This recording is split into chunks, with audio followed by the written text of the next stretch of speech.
Democratic Congresswoman Jennifer Wexton, who represents Northern Virginia in Congress. Congresswoman, I know you know Governor Northam. I do. He campaigned for you. The contrition you heard there, is that enough for you to say he does not need to resign? It does not change my opinion that he needs to resign. Why? Because I don't believe he can effectively lead the Commonwealth at this time.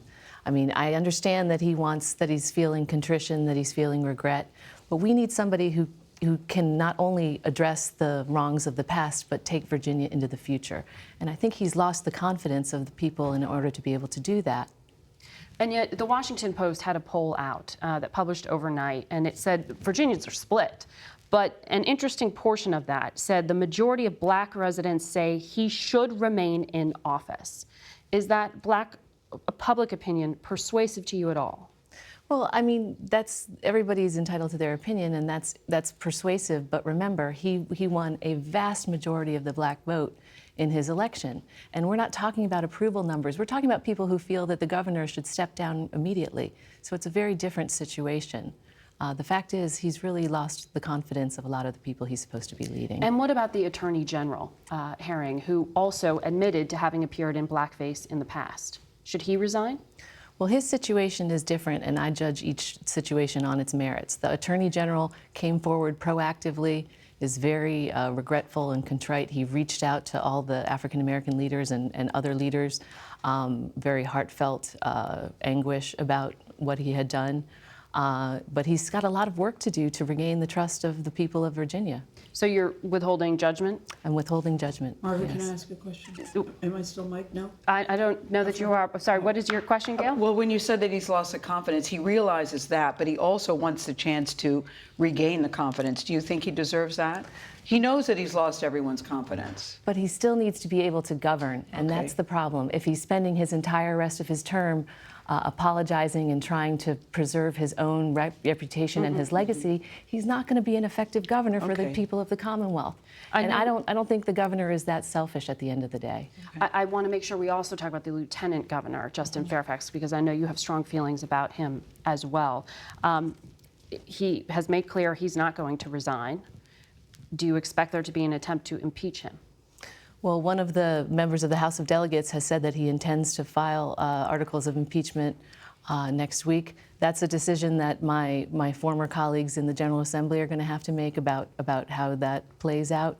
But I expect that the Lieutenant Governor will do the right thing for Virginia and resign. Two of your Democratic colleagues, Senator Warner and Congressman Scott, have sort of hedged their criticism, saying, if true.